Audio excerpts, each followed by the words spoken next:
Olá, ouvinte, seja bem-vindo a mais um podcast sobre o nosso projeto referente ao Senhor dos Anéis, que são os podcasts sobre os Anéis de Poder. Eu sou Angélica Hellis, eu estou aqui com a minha querida amiga Nilda Alcarinque. Boa noite, Nilda. Boa noite, pessoal. Bom dia, boa tarde, para quem estiver escutando em outro horário. Sim. E também com o queridíssimo Marcos Noriega. Olá, Marcos. Sim, olá, tudo bem? Hello. O Marcos falou tudo bem, que parecia que ele ia complementar com alguma coisa.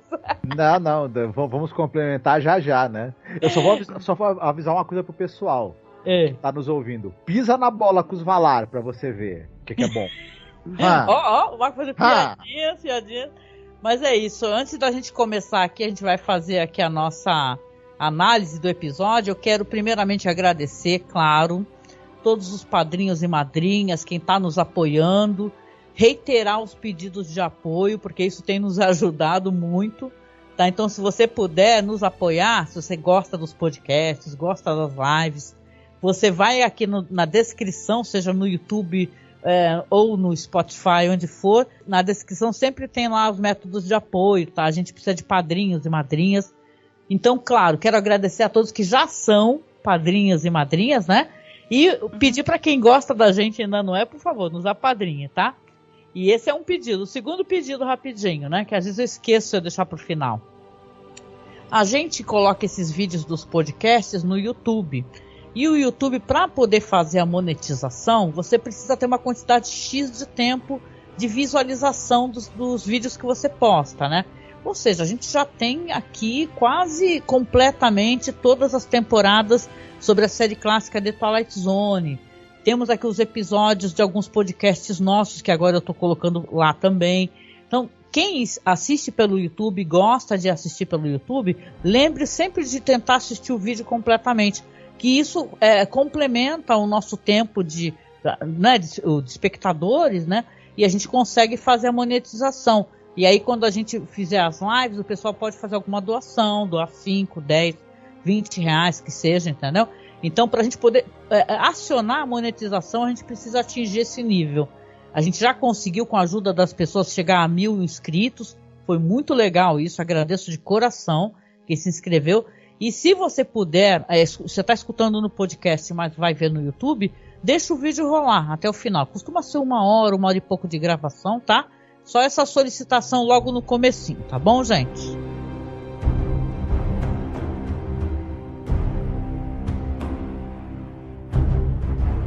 E é isso, né? Nilda e Marcos, a gente chega aqui então no 4º episódio, que ele se chama A Grande Onda, né? Mas a gente começa com toda certeza, o episódio é chamativo, né? O começo, né, Nilda e Marcos, né? Quando a regente Miriel, ela começa, você vem a saber que é um pesadelo, com essa onda gigante destruindo a cidade. E eu não pude deixar de reparar, Nilda, até porque você mencionou, que a gente comentou que era necessário a gente ter representatividade de pessoas asiáticas. E tem, né? No começo, quando ela está segurando os bebês, né? Tem uma mãe lá que é uma mãe asiática. E logo em seguida você vê as flores, né? Da árvore, as folhas, né? Voando. E ela tem essa visão terrível, né? Que aí você já começa o episódio no susto, né? Na base do susto. O que está acontecendo? No episódio passado eu reparei em um marinheiro asiático também no navio. Mas é aquela coisa, se pareceu, mas assim, só apareceu, sabe? Tava lá no meio. Sim, não é uma pessoa, um personagem com falas, etc. Sim. É verdade. Mas esse começo, hein, Nilda? Essa visão de Númenor sendo destruída pela onda, hein? É chocante. E é pra dar susto em fã, né? Que fala, como assim? O que tá acontecendo? Mas não é agora, né? Aí depois você vê ela acordando lá, é sonho, tá bom. Mas é um sonho que... Porque ela tá num dilema, não é? Ela tá nessa questão do o que realmente significa a chegada da Galadriel, e esse sonho meio que para ela vai funcionar como mais uma confirmação de que significa algo não muito bom, e que talvez vá precipitar a decisão mais pra frente dela de mandar a Galadriel voltar pra casa, né? Porém, né, não vamos adiantar a pauta ainda, né? Não, e essa questão dos sonhos premonitórios, né? Que eu acho que tem uma função, né? Tem alguma espécie, em todos os núcleos, na minha opinião, né? Existe uma espécie de premonição, fiquei com esse sentido. Que você vê que, por exemplo, porque Númenor não é só o desastre ecológico ambiental, né? Esse negócio da onda. É um desastre, como é que é? Das ações dessas pessoas, né? Que elas vão se transformando em pessoas cruéis, invejosas, né? Egoístas. Tanto que não à toa a gente tem uma cena na praça do cara que apanhou do Halbrand, né? O Charles Vickers. Ele juntando as pessoas para falar dos elfos, né? Os elfos vão vir para cá, os elfos vão trabalhar, mas não ficam cansados, não dormem. Vai né? tomar nosso emprego. Tomar nosso trabalho, nossa fonte de renda, sim. Só uma coisa sobre essa visão, né, da destruição de uma grande onda e uma ilha afundando. Tolkien colocou isso na história, porque isso era um sonho recorrente dele. Ele sonhava ele sonhava recorrentemente com isso, com uma grande onda afundando uma ilha, que ele estava lá, era um pesadelo recorrente dele. Olha só. Fotografia dele. E parece que um dos filhos dele, o Michael, também teve esses sonhos numa época. Olha. Eu não quero meter meu bedelho nessa história, né? Porque isso que eu vou falar é uma coisa muito subjetiva e não tem prova nenhuma disso, né? Mas muita gente que trabalha com psicologia profunda argumenta que esse sonho recorrente do maremoto, né, e você tá em um local, tem a ver com você abrir e adentrar partes do seu inconsciente. E sendo o Tolkien uma pessoa que lidava com mitologia, com mitos e com literatura, com ficção, tem tudo a ver, talvez, né? Sim. Sobre essa análise tem tudo a ver. Não, e é interessante esse núcleo aí, que às vezes a gente passa, assistir 2 vezes o episódio, como vocês também fazem, né? E você vê várias coisas e vários signos, né? Porque você tem esse cara estilando as pessoas, né? E tal, essa fúria, né? Coisa que depois, mais pra frente, a Miriel até vai conversar com a Galadriel sobre o pai dela ter tentado, né? Se aproximar dos elfos e não conseguir. E você tem esse chanceler, o Pharazôn, né, que é o ator Tristan Greville, né, ele começa a fazer um discurso que parece até um discurso de campanha, né, tanto que ele fala, tem momentos que ele fala assim, eu vou fazer, né, e ele coloca para si, você tem até um plano muito bonito, assim, dele com as pessoas todas olhando para ele em primeiro plano, assim, de costas, e você vê que ali ele está tentando trazer para ele a importância, né? E tal, porque ele é mais importante do que a Miriel. Ele vai resolver esse problema, né? Ele, se eu não me engano, ele é tio da Miriel. Agora eu não lembro se ele é primo ou tio da Miriel. Se não me engano, eu acho que ele é tio. Ele é meio golpista, né? Esse personagem. Ele é populista de direita. Golpista. Ele é totalmente golpista.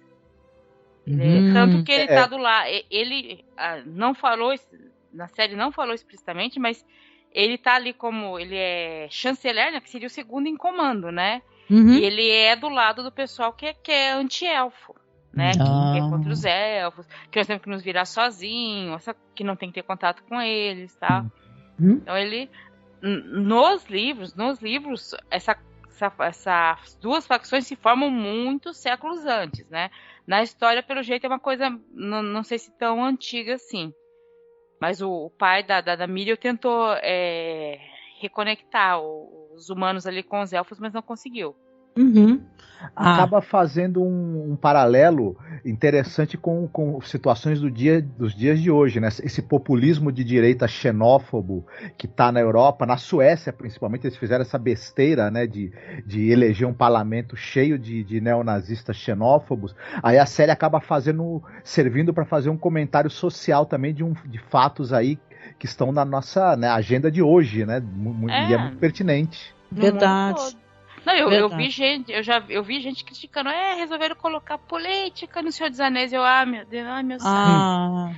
Meu saco, né? Não, a gente tá nesse fosso que a gente se encontra devido ao pessoal ser apolítico, querer ser apolítico, tirar a política de tudo. E quando você quer tirar a política das coisas, sabe que vai ter alguém que ama a política e vai querer sim trabalhar com a política e manipular as pessoas. Então a gente tem que não apenas gostar de política, como se interessar, estudar política, os melhores candidatos. E sabe, a gente foi muito ignorante. Eu sou dessa geração, né? Desculpa até trazer isso, mas eu sou dessa geração que ninguém queria falar sobre política. Aí o que aconteceu? Eu descobri que a maior parte dos meus amigos de 30 anos de amizade, tudo bolsonarista. Eu não quero que entre na minha casa para limpar o pé no capacho da minha porta. Então prefiro sim, a não apenas discutir política, como analisar política. Entendeu? Muito importante. Não é só isso. Virou tipo um palavrão. Você não pode falar política. Virou tipo um palavrão. Vai estragar política, tudo, tá. E aí o que acontece? Aí você tem uma senadora da República que é candidata a presidente num debate falando, olha, eu não sou política. Aí você pergunta, você é o quê, minha querida? É o quê, é senadora. É a Soraya Chronicles, né? Que eu não vou, né? Até mas sei quem é essa figura. Eu acompanhei a CPI da Covid, tinha senador lá que estava no segundo, terceiro mandato. Não, é que eu não quero fazer política aqui. Você está no Senado, numa CPI, você não quer fazer política? Então, assim... A gente tem que parar de achar que é um palavrão, porque isso de dizer que a gente não... E eu não tô falando assim, porque a série tem que ter discussão atual. Não é isso, você pode fazer uma série sem discussão atual. Você quer fazer, faz. Você quer fechar o olho, fecha. Mas que tá. Tudo é política. Até o fato de você ausentar ou aparentar ausentar a política do assunto, você tá sendo político. Então, aí nós estamos com os bebês sem ser nascidos sem vacina para eles, porque a gente fechou o olho pra política. Exatamente. Eu não sei se você sabe, mas o governo federal não comprou vacina BCG. Na minha cidade saiu um aviso essa semana. Porque era dado nas maternidades. Agora, na minha cidade, vai ter um posto de saúde na cidade toda que vai dar essa vacina às quartas-feiras. Acabou. Meu Deus do céu. É uma vacina Estamos que era dada na maternidade.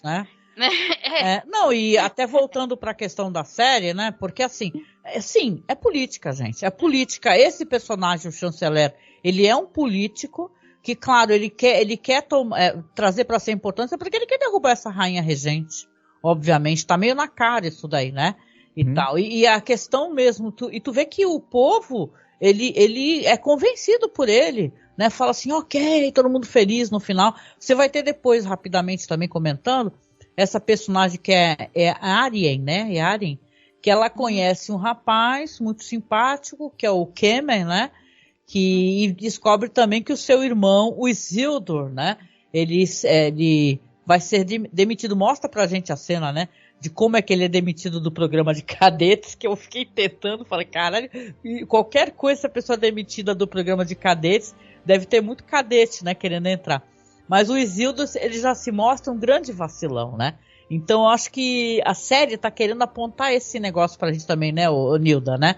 Pra focar nessa questão do Isildur, que ele tá vacilando, ele quer ser desligado do programa, só que acaba levando duas pessoas junto com ele, que são amigos dele, né, que foram demitidos, né, e não tem como eles retornarem, penso eu, né. Perdidão ali naquela história, porque no capítulo passado já meio que mostrou que ele já tinha tentado entrar na cavalaria, sabe, e nada que ele vai à frente.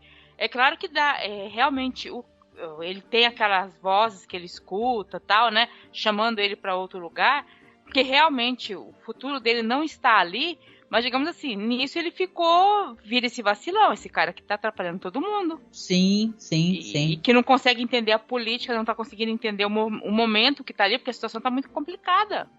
Né? E o pai dele não é um alto figurão, mas também não é alguém, digamos assim, sem importância. Exatamente, reflete no pai dele as perdas do filho, né, de certa maneira. Esse episódio também, já que você recordou, Nilda, eu acho que é um episódio que fala muito de pais e filhos, né? Tem isso, a questão paterna, ela vai ser discutida no segmento dos anões, aqui vai ser discutida aqui no segmento de Númenor, e por aí vai, né? A importância dessa questão paterna dentro dessa história de ouvir, né? Os pais, né? Interessante. Não, o pai do Elrond é mencionado umas duas ou três vezes. Nossa, eu fiquei fascinada com a história dele, né? Mas quando a gente chegar lá, a gente comenta, mas eu achei fascinante. Eu tô passada com as ilustrações que eu vi do pai do Elrond, né? Depois eu fiquei até com pena, coitado, pensei, cara, o pai do Elrond é tão foda, né? e o Elrond deve ter ficado jogado e perdido no canto lá com a mãe, coitado. Se você estiver no mundo do Tolkien e você quiser ver o pai do Elrond, olhe para o céu. Olhe para o céu, que virou uma estrela, né? Muito bom, muito bom. Mas assim, o episódio também vai ter uma coisa que eu quero até perguntar para vocês, porque tá gerando um hate que eu acho interessante a gente tentar discutir. Porque a gente vai ter aqui a Galadriel, ela tentando convencer a Míriel, né, a se juntar à sua luta. A Míriel, ela na verdade que ela tá ansiosa para se livrar da Galadriel, ela quer que a Galadriel vá embora, né, e tal. E a Galadriel informa, fala assim, o Halbrand na verdade é o rei das Terras do Sul, né. Só que a Míriel não tem interesse, ela não demonstra interesse em ajudar. E aí a Galadriel vai insultar a Míriel, o povo de Númenor, né? Porque ela começa a exigir ver o rei. Né? Fala assim, eu não quero falar contigo, quero falar com o gerente. Né? O pessoal fez até essa piada, né? Quero falar com o gerente, dá licença, seu supervisor, né? E a Míriel responde jogando a Galadriel numa cela, né? Ao lado do Halbrand, que vai tirar uma onda, tirar um sarro dela. Fala assim, o que você fez, hein? E pra estar aqui, ela fala, sedição, né? Tipo insurgência, né? Fui uma insurgente. Xingou o filho da rainha. Essas coisas. Pois é. Mas o que vocês acharam dessa discussão? Sabe por que eu pergunto pra vocês isso daí? Porque assim, a gente segue muitas pessoas, muitos amigos que estão acompanhando. E a Galadriel, a personagem, muito mais que sua atriz, eu acho, né? Já que é quem tá interpretando, ela tá gerando muito hate. Muito hate, é o personagem que as pessoas menos gostam.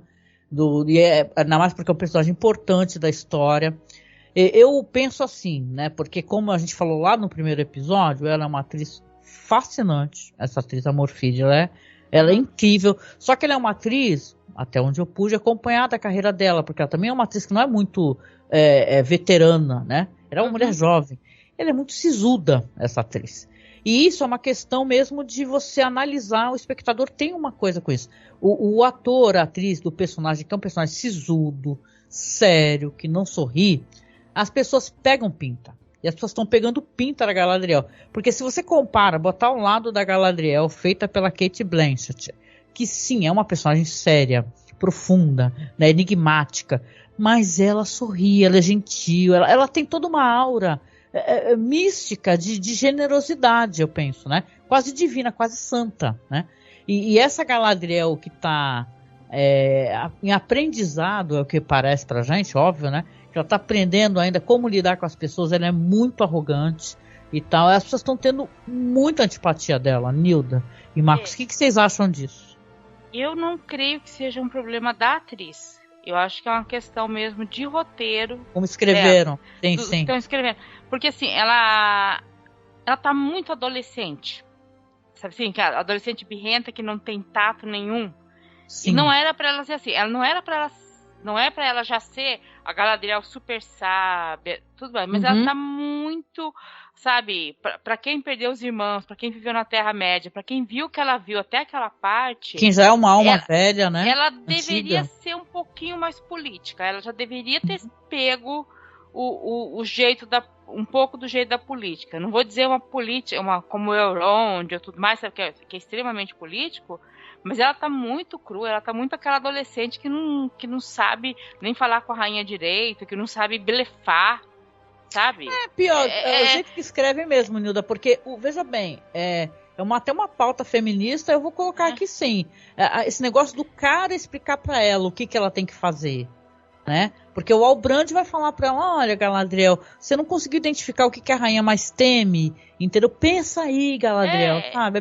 Eu tô com medo, inclusive, de que nas próximas temporadas, o que eles introduzirem o Celeborn, e ser ele que faz ela começar a ser mais dócil, entendeu? Aí eu falo, não, eu tô com medo deles colocarem isso no roteiro. Sim. Tá? Porque não é isso. Quer dizer, ele tem uma importância na vida dela, tem, mas sabe, ela não se torna mais dócil ou mais política por causa dele. Ela tem uma agenda própria, né? Ela tem uma agenda própria que ele também tem e ele vai junto, porque os dois acabam enfrentando problemas idênticos e vão junto nesses problemas, né? Que é tudo que está acontecendo ali na Terra-média. Sim.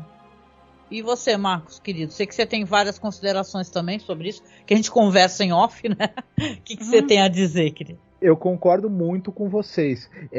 Eu também me incomodou essa coisa do Halbrand de acabar explicando obviedades para ela, que uma pessoa com milhares de anos de idade, por mais que ela tivesse vivido tanto quanto nada no mundo dos elfos, né?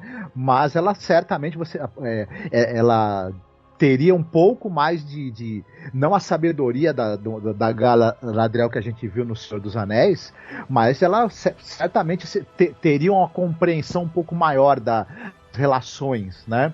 Pela idade já, que obviamente não é uma jovem, né? Pode até ser uma jovem pelo linha elfo, né? De vida eterna tem, mas enfim. E eu tenho esse medo também que vocês falaram, que a introdução do personagem do marido dela acabe servindo como alguém para ajudá-la no arco de crescimento dela, sendo que, claro que não precisa. Eu também acho que a série, ela flui melhor e funciona melhor, infelizmente, quando o personagem da Galadriel tem menos espaço, por conta disso. Deles não terem ainda achado a abordagem e o arco dela não ter avançado, porque a gente também tem essa coisa, às vezes um personagem que ele é muito turrão, ele tá brigando com alguma coisa, dando murro em ponta de faca, em determinado momento, quando tem uma virada no arco desse personagem, ele acaba ganhando uma grande discernimento do que está acontecendo por conta de, na verdade, ter ficado um certo tempo insistindo, né, em algo que não deveria. Então pode acontecer de ter essa virada, tudo, e essa personagem ganhar muito fôlego, e é o que eu gostaria, e tudo. E a gente também tem... A gente, por exemplo, vê certos personagens, por exemplo, não querendo adiantar a pauta, você vê o personagem lá do Adar, ele tem um momento de afeto com outro personagem, você vê uma decisão que o rei dos anões lá vai tomar, muito carregada de empatia e afeto pelos seus, né? A gente vê a preocupação da rainha, por mais que a regente lá, a Miriel, a gente vê que ela tá num conflito porque ela tem ideia muito clara de que milhares de vidas dependem dela, dos súditos. Ela tem que pesar muito bem o que ela vai fazer e como ela vai interpretar todos esses fatos aí que estão... E a gente gosta de ver num personagem essa forte preocupação com quem está em volta dele, essa empatia, essa humanidade e esse afeto. E por enquanto ainda não foi dado pelo roteiro oportunidade para a gente ver isso na Galadriel. Exatamente. Quando isso acontecer, a gente vai tender possivelmente a gostar mais dela, e a atriz vai ter também um material para introduzir ali camadas de interpretação a mais. A gente aguarda que socorra, né? Eu gostaria muito. Você tem aqui o roteirista, tem o John DePayne e o Patrick McKay, né? Que é um dos showrunners, inclusive, né? A direção ainda é do N. Ip, né? Que é um diretor que já foi de outro episódio. Mas eu concordo muito com a Nilda, eu acho que o personagem está sendo mal escrito. E aí você coloca em paralelo, como você apontou, Marcos, você coloca a personagem da Disa, que é definitivamente, a gente vai chegar nesse núcleo, o personagem que eu mais gostei nesse episódio tranquilamente, em tudo que ela fez, entendeu? Ela expressa um calor e uma generosidade, amor, né? E mesmo tendo momentos onde ela precisa mentir. Então você tem a protagonista, que a Galadriel é uma das maiores protagonistas dessa história, né? E tá não à toa narradora em Lord of the Rings, né? E que ela é antipática o tempo todo, ela tá sisuda o tempo todo, ela tá de cara fechada o tempo todo. Como é que você vai conseguir se identificar com a personagem? Isso é falta de direção de atores, eu acho, na minha opinião, humilde opinião. Gente dirigindo mal os atores, escrevendo mal roteiro, entendeu? Tá querendo dar uma virada para um personagem que, de repente, a hora que tu for dar a virada, o pessoal já não quer mais assistir. Não, né? E como ela tá muito uma personagem adolescente e tudo mais, aí você fica pensando de alguma tensão sexual entre ela e o Halbrand que não existe. Gente, não verdade. é pra existir, entendeu? E você fica... Porque, inclusive, isso, porque o pessoal fala, ó, por exemplo, Senhor dos Anéis nunca poderia ir pra HBO, pra HBO. É verdade, porque, sim. E não é que os personagens sejam assexuados, tá? Mas Tolkien não colocou na obra dele cenas explícitas de sexo, sabe? Tem algumas menções, assim, mas por cima, tipo, aconteceu tal coisa, sabe? Né, Nilda? Se casaram, estão juntos, entendeu? Ou fugiu com não sei quem, ou então ela tem personagens que são violentadas e é meio colocado, ela sofreu foi sequestrada e depois se matou, depois, sabe? Tem umas coisas assim que você percebe, você entende o que aconteceu, mas ele nunca descreveu essas cenas. Ele nunca, porque não era o objetivo dele, não era na obra dele. Sim. Então, aí o pessoal fica colocando uma atenção que não é pra ter ali, porque a personagem tá não sei o que eles estão, tipo, isso talvez seja também um vício de roteiro, sabe? Aquela coisa que eles estão tão acostumados em Hollywood a fazer roteiro desse tipo. Então, se ela vai ser a fodona, ela vai ter que ter o cara que é o interesse romântico dela. Sabe? Tipo Arquivo X, né? Essas séries que tem o pares, né? Não podem ser apenas companheiros de luta. Se é um homem ou uma mulher, tem que ter algum envolvimento. Mesmo que isso se desfaça na próxima temporada. Sim. Sabe? É um vício de roteiro. Você não pode ter um homem e mulher junto, mais ou menos. Você tem que fazer alguma coisa ali. Você tem que, pelo menos, insinuar alguma coisa. Isso me lembra, porque, claro, eu acompanhei Senhor dos Anéis, você também, todos nós, acho que todo mundo que está nos escutando, eu lembro da estranheza que gerava devido a uma homofobia introjetada e uma concepção de amizade masculina horrorosa que as pessoas têm, né? Uma masculinidade muito tóxica, que eu lembro que quando eu assistia Senhor dos Anéis, as pessoas não compreendiam, até porque eu assisti com um sobrinho, né? Eu lembro do último filme, há muitos anos atrás, não compreendiam a amizade e o amor mesmo, o afeto que o Frodo e Sam tinham um pelo outro. E falavam que o tempo todo que é um casal de gays, né? Homofobia, né? Chamavam de casal de gays. E você vê que aqui também tem esse vício, assim, dessas séries. É porque o trabalho do Tolkien, isso é importante colocar, é um trabalho que ele tem essa característica pudica, né? E talvez ele não precise se ancorar nesses cacuetes das séries, né? Que já tem, né, Marcos? Que todas as séries têm, né? É só pra gente... Tem que abrir essa vírgula, porque senão é muito hate, né? Não, porque existem romances na obra de Tolkien, mas não... A Galadriel, nessa fase, não é uma fase... Isso. Então, você não precisa... Introduzem, porque o roteiro tem que ter por quê, né? Para ter uma tensão sexual, né? Se você está trabalhando... Era uma obra voltada do Tolkien, uma obra voltada para um público... Também atinge o público adulto, mas talvez meio que foi pensada por ele para o público jovem, e você está trabalhando com arquétipos E aí essa coisa da sexualidade fica em segundo plano quando você está trabalhando um arquétipo, mais do que, na verdade, um ser específico de carne e osso, né? Tanto é que os personagens do Tolkien fazem, mesmo os humanos fazem coisas sobre-humanas e têm habilidades sobre-humanas, enfim. Então são personagens bastante arquetípicos. Até essa questão do bem e do mal, luz e trevas que tem nele, que tem na obra do Tolkien, que ela tem muito menos tons de cinza, também é muito arquetípica, né? Então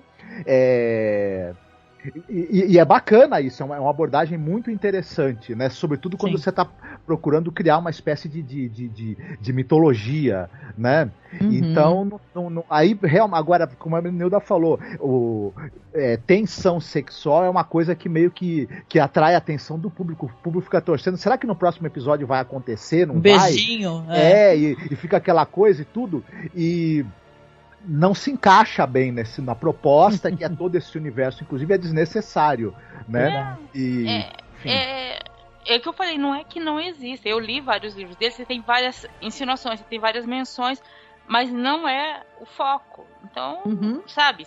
Em segundo plano, né? Você tem o cara que vê a elfa e é descrito que ele fica embasbacado por dias olhando a elfa, sabe?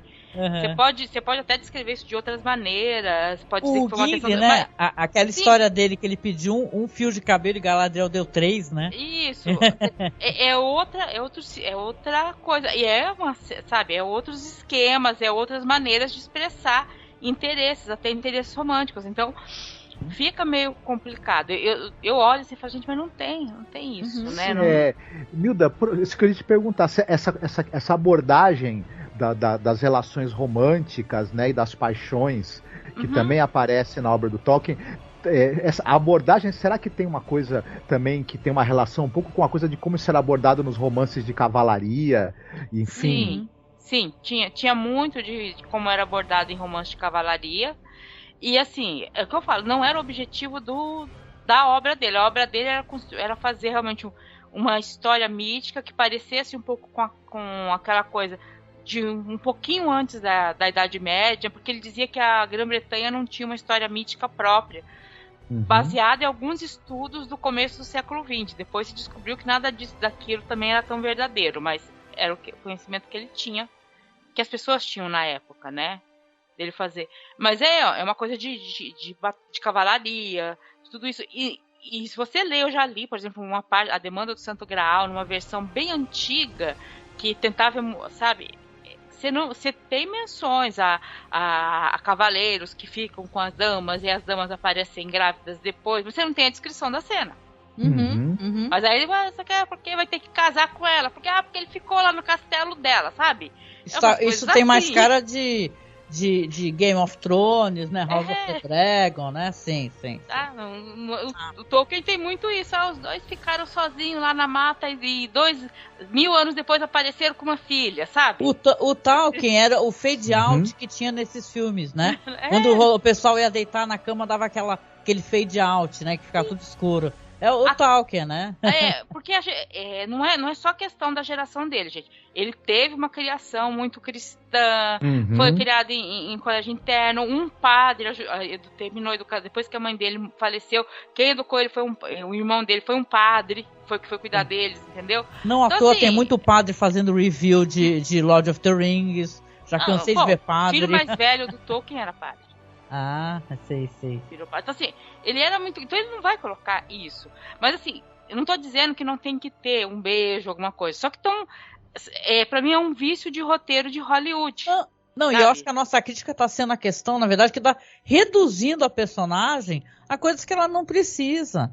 Tipo assim, o crescimento pessoal dela vai ser vinculado a um cara que é mais esperto que ela, que dá dica pra ela do que fazer. Entendeu? Ou então fica essa troca de olhares e tal, será que eles vão ficar juntos? Sendo que você sabe que eles não vão ficar juntos, né? Ou ela vai ter uma aventura romântica, né? Como tem coisas que acontecem, personagens que aparecem. A Disa mesmo que eu mencionei, ela não existe no cânone, né? Então você tem coisas que foram feitas pra série, né? Então às vezes é um equívoco do roteiro. É um roteiro que não tá sabendo lidar com essa questão. E caramba, essa é uma personagem importante. Então a gente não podia ignorar isso, né? Só mais um comentário sobre a questão da Galadriel. Eu vi um tweet agora há pouco que foi genial, que é tipo assim, a Galadriel virou uma personagem tão chata que ela chega no lugar e o povo fala, vou colocar você no navio e mandar você embora. Porque eu quero. Porra, caramba. A minha, eu não aguento, dei casa, dei comida pra vocês, recebi, vocês não querem mais ficar aqui. Você vai embora. O pessoal tá confundindo uma personagem ser B10, ser legal, com uma personagem chata, gente. Não é pra Galadriel ser chata, né? Não precisa ser assim. A gente sabe que ela tem a agenda dela pessoal, esse negócio dela buscar o Sauron, as influências, né, cruéis que a história tem ainda, que ela tá sentindo que precisa arregimentar pessoas. Mas, cara, ela não precisa ser chata. Né? Então isso é erro sim da escrita do roteirista que está vacilando. E outra coisa, ela não está percebendo o que está acontecendo ali em Númenor. Por exemplo, essa história dos elfos está brigado com coisa. Que isso pode ser alguma influência do Sauron. Ou alguma influência do mal, porque tem toda uma coisa de que o mal está espalhado pela Terra-média, então ele pode ter chegado lá. Sim. E ela não está fazendo essa ligação... Entendeu? É muito estranho, porque ela não tá olhando pro lado, gente. Ela tá tão focada que ela não tá percebendo que tudo aquilo que tá acontecendo ali, ela ser mal recebida, o povo prender ela, tudo mais, pode ser uma influência sutil já do Sauron ali. E ela não se toca disso. É verdade, tá na cara dela, né? Com certeza. Não à toa a gente vai ter aqui algumas consequências dessa prisão dela, né? Porque, gente, não é uma cena bem feita, tá? É coisa rápida, mas só mencionando. Na hora que realmente a Miriel, ela manda os guardas, né, e tal, porque vai mandar a Galadriel pro barco, né? Toma essa decisão e tudo, né? E a Galadriel vai lutar com os guardas. É claro, eu acho que a atriz ela não tem vivência de lutas corporais, isso daí, essa questão de tu ter um coreógrafo e tal. Então essa cena tem um corte muito feio. É uma cena onde, por exemplo, chegam os guardas lá, aí abrem a cela da Galadriel. Aí ela já começa a lutar, dá 2 golpezinhos, aí foca no cara conversando com o outro lá, que é o chanceler, e depois os caras, ela está empurrando os caras pra cela. Gente, não ficou boa essa cena pra uma série que tu vê que é sei lá, 1 milhão cada episódio ou mais que isso. Então ficou bem feia essa cena, e depois já vai ter ela indo atrás na torre, porque ela sabe que o rei tá lá, aí vai conversar, a Galadriel sobe, quebra a janela. Tô voltando pra essa cena. Não faz o menor sentido ela ter lutado com todo mundo, enfiado na cela e deixado o Parazão fora da cela. Cara, ele puxa a espada assim, fica meio assim, o cara fala pra ele, você sabe onde é que ela vai. Aí ele vai coloca a espada no lugar, dando a entender que ele apoia aquilo, né? Então, assim. Mas assim, não faz o menor sentido se ela pegou todo mundo, ela não deveria de enfiar ele lá dentro também? Sabe assim, não faz o menor sentido? Aquela cena é toda errada.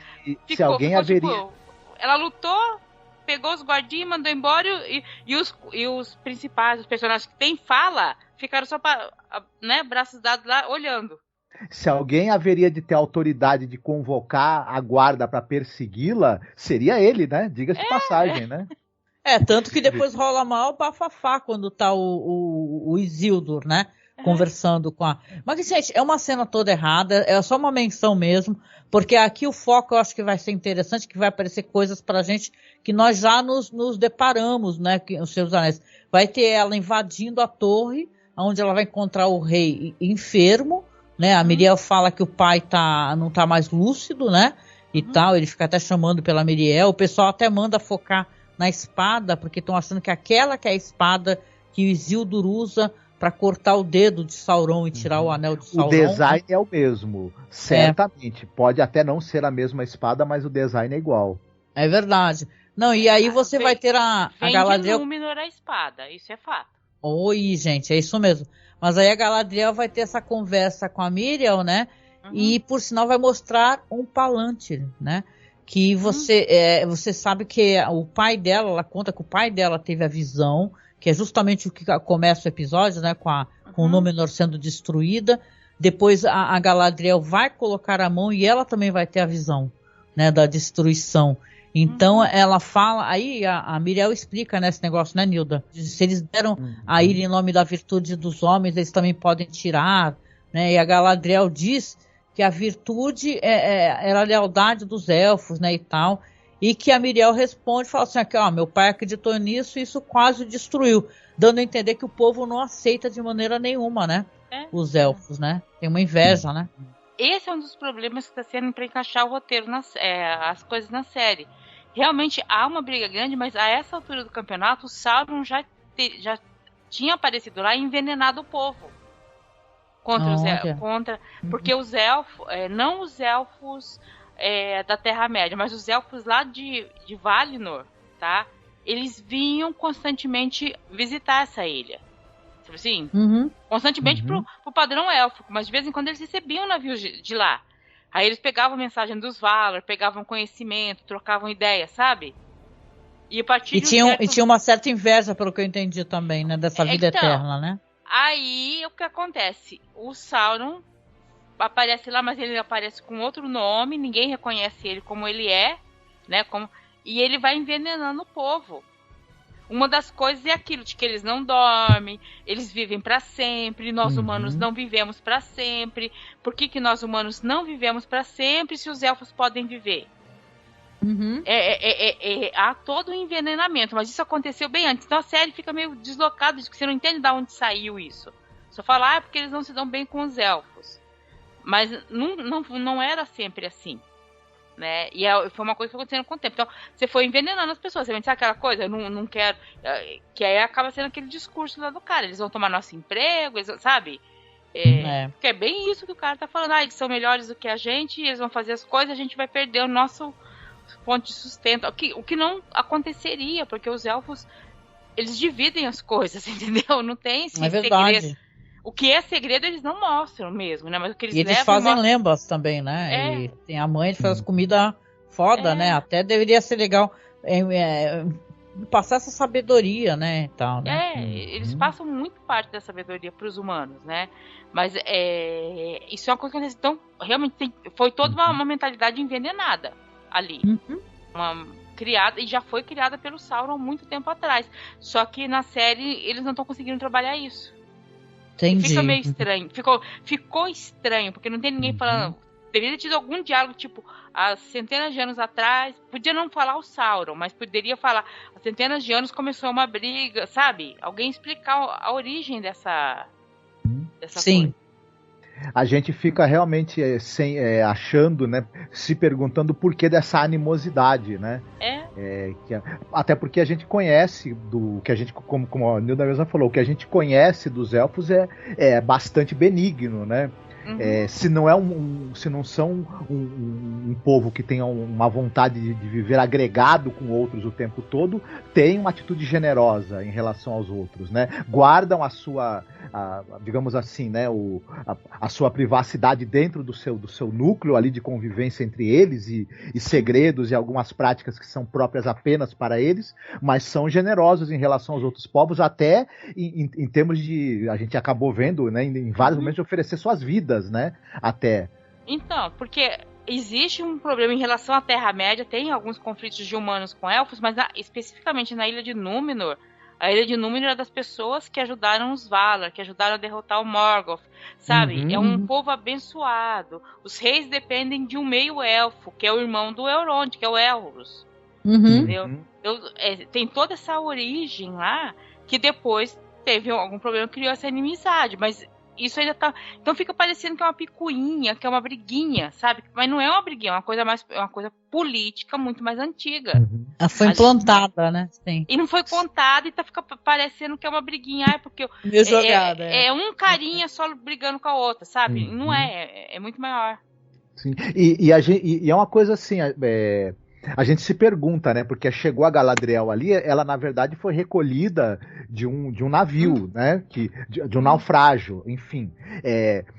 Parece difícil de a gente imaginar que a partir de um elfo náufrago que foi trazido para lá, viria uma legião de elfos invadir para tomar emprego, para tomar ilha, etc. Né? Parece uma. Né? Mas ao mesmo tempo, você acha que o Nilda e Angélica, vocês acham que o Pharazôn ele pode ser já um agente de Sauron ali para alimentar essas ideias? Pode ser, penso, né? Eu não sei se ele já é ligado diretamente, porque eu não sei, porque realmente como a cronologia tá errada, mas ele tá do lado das pessoas que não gostam dos elfos e para ele como político, ter alimentar esse medo, porque tem isso que a Galadriel fala da Miriam, que ela tá fazendo a política do medo, né? Sim. Cedendo ao medo. E o Pharazôn, ele trabalha com isso, ele é amigo de todo mundo ali, mas ele trabalha esse medo do povo. É claro, ele tá lidando com isso de maneira política, né? É verdade. A gente sente que o medo da Miriel é um pouco diferente, talvez, é um medo do que pode acontecer com o povo dela. E ele já é um cara que ele acha o medo uma arma política para ele usar, né? Isso. Sim. Bom, vamos passar para um outro núcleo aqui. Bora lá então falar sobre o Eidar, né? Que a gente vai ter a continuação dos acontecimentos do episódio anterior. Você vê que o Arondir ele foi pego, né? Foi preso. E aí, então, você vai ter agora a aparência, como é que é a face do Eidar, né? Ele vai ficar cara a cara com ele. Lembrando que o autor é o Joseph Maury, né? Que era o Uncle Ben, né? Do Game of Thrones, né? O tio Ben. E aqui o nome dele, Eidar, é um pai, né? O nome é pai em élfico, né? E você vê que ele tá ali conversando, eles conversam naquela língua, né, específica que eles conversam, e pergunta de onde que ele é, né? E dá a entender que ele é de um local, que o local já parece que nem existe mais, né? O local já foi afundado, inclusive. Esqueci o nome, Beleriand. Tá, isso mesmo. Isso mesmo, porque eu não lembro, né? Mas, de qualquer maneira, aí ele fica falando assim, você, pro Arondir, né? Você ouviu muitas mentiras, né? E desvendar todas essas mentiras exigiria a criação de um novo mundo, né? Mas isso somente deuses podem fazer. E como ele não é nenhum deus, né? O Vader vai instruir ali o Arondir a voltar para a Torre da Vigia para entregar uma mensagem. Mas antes disso eu acho importante, porque vai apontar a questão paterna, né? Que você vê que está agonizando ali um orc, né? Isso. E é uma cena que a gente nunca teve acesso a algo desse tipo em nenhum dos filmes, né, dos Senhor dos Anéis. É a primeira vez que a gente vê um ser expressar generosidade referente a essas criaturas, né? Claro que você entende que o Vader, ele também já foi um elfo, né? O meio que se transformou em orc. Talvez o pessoal fala que ele talvez tenha sido, na verdade, o primeiro orc, né? Elfo a se transformar em orc, que ainda existe, que está vivo, né? Não é? Bom, não sei, isso é o pessoal que estava comentando, né? E ele ajuda a esse orc a morrer, né, e tal. Ele olha de maneira piedosa. Apesar que o fato dele ser chamado de Adar Pai, talvez se ele não é o primeiro, pelo menos ele pode ser um dos um antigo elfo, né? Transformado. Sim. Transformado. Pode ser que muitos daqueles orcs sejam filhos dele. É verdade. Porque eles olham pra ele com uma emoção, né, e tal, falam dele como se ele fosse Deus no céu e Eida na terra, né, meu? Eu achei interessante porque não tem, realmente, devem estar criando uma cultura orc, mas assim, você não tem nenhuma menção sobre como, por exemplo, seria um ritual de morte e funeral ou enterro dos orcs. Sim. Você vê que ele faz ali, o orc tá morrendo, ele dá meio que não é uma bênção, alguma coisa assim, tira a vida, porque o cara tá sofrendo, aquela morte de piedade. Os outros orcs pegam silenciosamente pegam a roupa dele, a armadura, né, dele, e depois carregam ele numa maca, meio que de forma respeitosa pra fora. Mas tu repara, Nilda, que depois jogaram o corpo dele pros wargs comer? Ficou claro isso pra mim, né, que eles têm toda aquela deferência. Mas no final a carne vai ser alimento para os wargs, né? Sim, mas isso pode ser uma cultura. Quer dizer, não é você morrer, você já vira automaticamente carne, sabe? Você tem alguma deferência ali, entendeu? Sim. A coisa, agora você vai virar alimento para os animais. Que é uma maneira muito justa de se lidar com a carne do nosso corpo quando a gente não está mais residindo nele, né? Se a gente volta para a natureza, eu sempre achei que isso é uma maneira muito justa e equilibrada de você, né? Fazer parte, né? E voltar para a natureza, né? Sim. Não, tem culturas que você tanto no continente americano como, se eu não me engano, no Tibete ou alguma coisa assim, em que você colocava o corpo no alto de como é que chama aquele andaime, né? Não é exatamente andaime. Cheio de ornamentos, colocava o corpo lá em cima para as águias comerem. Os pássaros comerem. Tem vários rituais mortuários e de morte que são tão interessantes de ser estudados, né? Sim. Para nós, para a cultura cristã, por exemplo, que tem essa coisa da manutenção, você ter o corpo ali preservado até certo ponto, claro, né? Para o retorno de Jesus, né? Por conta da promessa da ressurreição, então tem que ter algum resto que seja daquele corpo, etc. Para outras culturas que não tem para outras culturas em que a alma está na roda do sansara das reencarnações, isso é algo automático, né? Etc. Tem a ver com... Não precisa ter uma coisa de preservar qualquer resto do corpo e ter uma reverência a esse resto mortal. Depois de feito o rito de passagem para a morte, o corpo ele pode ser reaproveitado da maneira que for, né? Retomado pela natureza, enfim, né? Eu não sei se houve um rito ali, mas você percebe que é uma coisa que sabe assim, os orcs ali do lado ficam quietos, deixa ele fazer aquilo, mata e leva, sabe assim, é uma coisa, não é uma coisa assim, de qualquer jeito você joga. Então e é uma coisa que assim traz um outro olhar, e isso é legal para essas criaturas, porque a gente olha para os orcs em Senhor dos Anéis como inimigos, eles são tipo assim, o mal versus o bem, né? Então aqui você sabe, tem uma outra espécie de... Gente, isso é interessante, eu acho interessante. Você tem uma outra espécie de construção. Você tem um ser que é o líder deles, que eles entendem esse ser como pai, que eles têm respeito, que quando um tá morrendo ele vai lá dar o repouso, fazer uma coração lá na língua deles que seja, né? Então é interessante porque a gente não tem esses paralelos, né? É a primeira vez que a gente vê isso. Mas na obra do Tolkien é citado em mais de um momento a valentia, a coragem, a destreza de alguns orcs na guerra. Então, mesmo dentro desse contexto, né, deles serem um inimigo, em vários momentos é citado o quanto alguns deles se destacam por terem, né, qualidades. Nos filmes, né? Tem aquele orc lá da cara afundada, que o pessoal comenta e a gente recorda dele, que ele é um orc muito admirado, né? Eu sei que a gente acabou fazendo uma análise enorme da questão do orc, mas não deixa de ser interessante a gente apontar isso daí, porque eu acho que esse episódio, Nilda e Marcos, acho que vocês talvez concordem, ele traz coisas novas. A história andou, gente, porque a gente estava falando da questão da dinâmica e da explicação, de mostrar como é que é esse mundo e tal, e agora eu acho que está dando para ter mais entendimento de como é que é Númenor, a política. Eu vou só falar uma coisa sobre a história andou, né? Porque eu vi gente falando a história não andou. Eu falei, gente, a história andou. Só que vocês estavam esperando que a história andou com o quê? Vai ter uma batalha, vai ter isso? Não. Tiveram acordos políticos ali, teve conversas ali, teve estratégia ali sendo feita, né? Teve coisas sendo mostradas. Não teve uma grande batalha, sabe? Não juntou todo mundo ainda na taverna, mas teve bastante coisa ali. Sim, com certeza.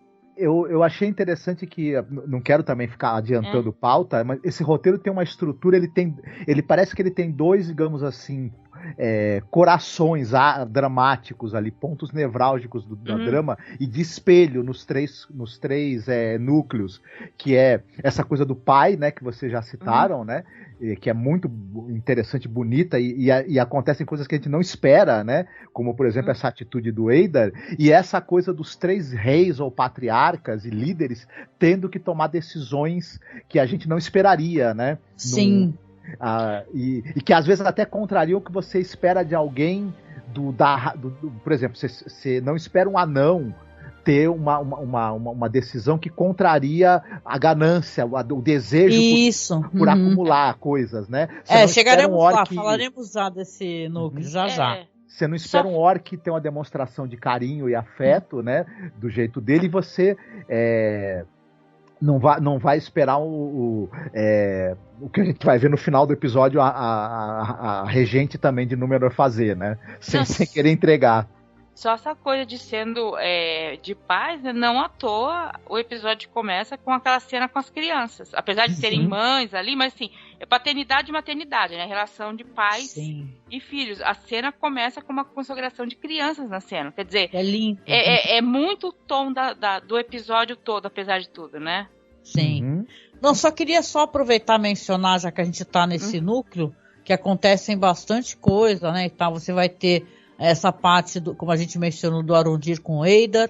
Você vai ter a Browning, você descobre que ela está administrando, né, essa torre de vigia, né? E informando que não tem comida para todos, né? As pessoas estão ali. Você vê aquele personagem lá, que era o taberneiro, que graças a Deus está vestido dessa vez, né? Que da outra vez estava de avental sem blusa, né? Aí ele botando umas batatas, assim, tem pouquíssimas batatas, né? E aí começa uma discussão, porque o filho dela, o Theo, ele sugere que eles voltem para a aldeia para pegar qualquer comida que eles possam encontrar, né? Eles têm muito medo de retornar, porque eles acham que realmente, e isso acontece, né? A aldeia tem orques, e o Theo diz que não tem muita caça e tal, mas a Browning começa a brigar com ele, falar que tem medo de perder ele, né, ou alguém que vá para a vila. Só que ele e o amigo, né, o Rowan, né, eles vão desobedecer, né, e resolvem voltar de qualquer maneira. Claro que no meio do caminho eles vão encontrar justamente mais animais mortos, né, e o Rowan está empurrando ali um carrinho de mão, pensando ali que eles na verdade já recolheram várias coisas, só que o Theo resolve entrar na taberna, justamente para ver se tem mais alguma coisa. E aí que o negócio vai ficar feio para ele, porque você vê que a natureza, até ia te perguntar, Nilda, a natureza se contrai, ela se altera, né? Não sei se é a presença de Sauron ou de algum ser assim meio, né, que produza esse efeito, e o dia escurece e o menino tá preso na taverna, onde ele vai descobrir que tem um orc. lá, né? Eu não sei se eles têm um efeito do sal, de alguém fazendo, mas também é pra mostrar que... Porque os orcs, eles não são amigos do sol, mas se o tempo ficar nublado, eles já saem pra fora. Sim. Uhum. Né? Isso é bem feito. Mas aí é porque eles tentaram... Aí foi um recurso de roteiro, aquela coisa assim, não, escureceu, agora começa a aparecer os orcs, e aí depois tem toda a luta, toda a fuga, todo um monte de coisa, a hora que eles fogem é a hora que o sol tá nascendo, sabe? Sim. Nossa, então essa cena, é tanta coisa que acontece, né, Nilda e Marcos, né? Porque vai ter essa luta dele com o orc, que é onde ele vai descobrir que aquilo é um cabo de uma empunhadura de espada, né? Só que ela parece que finca no corpo da pessoa, suga o sangue e dali se forma uma arma. Interessante, tipo assim, é curioso a maneira como essa arma se compõe, né? Esse cabo de espada do mal, que ele acaba usando o sangue da pessoa, ou seja, ele contamina a pessoa e ao mesmo tempo se alimenta de quem está empunhando aquela espada, né? E aí que é interessante, porque o orc ali, todos os outros ficou eriçado, porque eles estavam procurando alguma coisa. Né? Já dito, eles estavam procurando alguma coisa. E pelo jeito, essa espada aí, se não é a coisa que eles estavam procurando, era uma. Não, com certeza. Eu tenho a impressão que no final, tanto que o orc aparece, né, pro Ada, né? Fala, encontramos, né, e tal, né? Tem uma longa sequência aqui, porque você vai ter uma... vou dar a palavra ao Marcos, que eu sei que ele quer falar também, claro, né? Mas você tem essa questão toda aí do Theo fugindo, né? E tal, tem certo momento que a Bro vai ser comunicada, ela vai perguntar, o menino chega, né? O menino larga ele, né? O amiguinho dele, né? Larga ele, volta, fala, e aí, cadê meu filho? Ah, ele está logo aí atrás, tá nada, né? Só que o Theo descobre que ele consegue se esconder, o orc repara, ele é atacado, só que ele não consegue matar esse orc, se esconde num poço, fica preso, e ele tá literalmente lascado, né? Porque aí sim cai a noite, e ele tá preso ali com vários orcs desesperados, descobrindo que o que eles estavam procurando tanto e cavando tanto foi encontrado, né?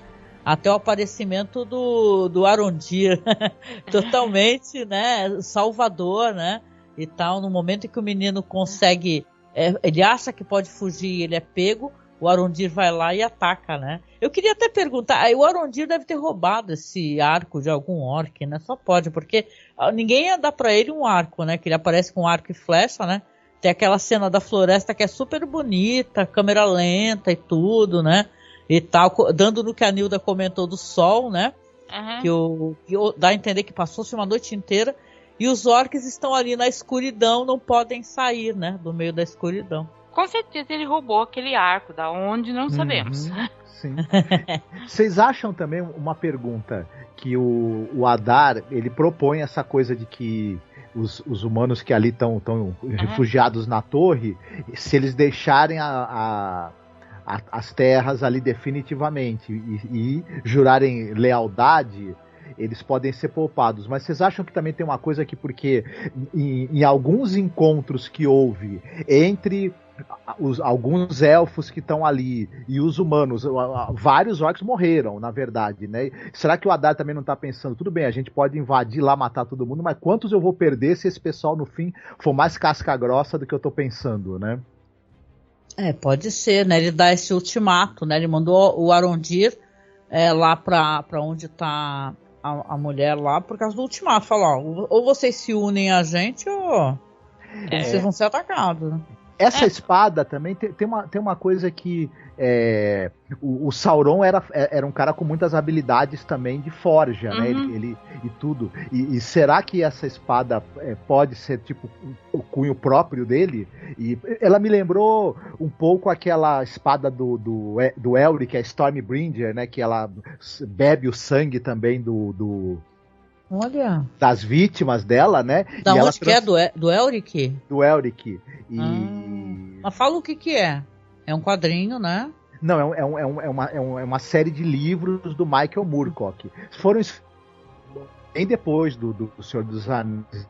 Pode até ser que o Moorcock se inspirou, inclusive, na obra do Tolkien. Possivelmente. E ela bebe o sangue das pessoas que ela mata, e ela usa também esse sangue para produzir mais energia mágica, enfim, essas coisas, né? um pouco. Eu achei muito curioso essa coisa da espada que se alimenta do seu sangue, né? E é uma arma temerária, mas temerária também para quem a está usando, né? Interessante. Certo. Porque, já adiantando um pouco, no final, quando ele volta, conseguem voltar lá pra torre toda, quem fala com ele é o cara da taverna mesmo, não é? Que ele reconhece. Isso.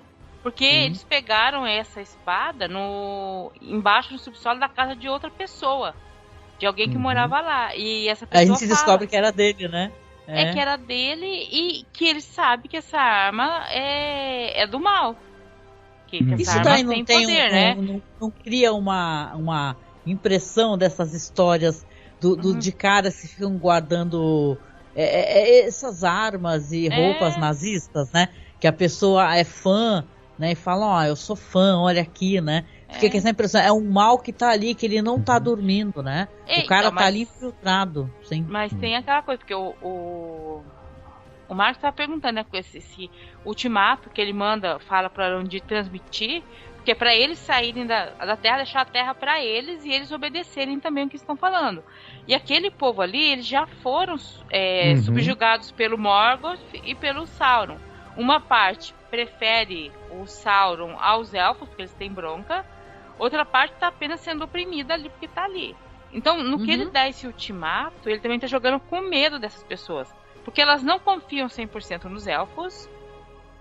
E também sabem que ficar com os orcs não é legal. Né? Mas elas têm medo, porque elas não... Sabe? E elas sabem que lutando, elas não conseguem vencer nenhum dos dois.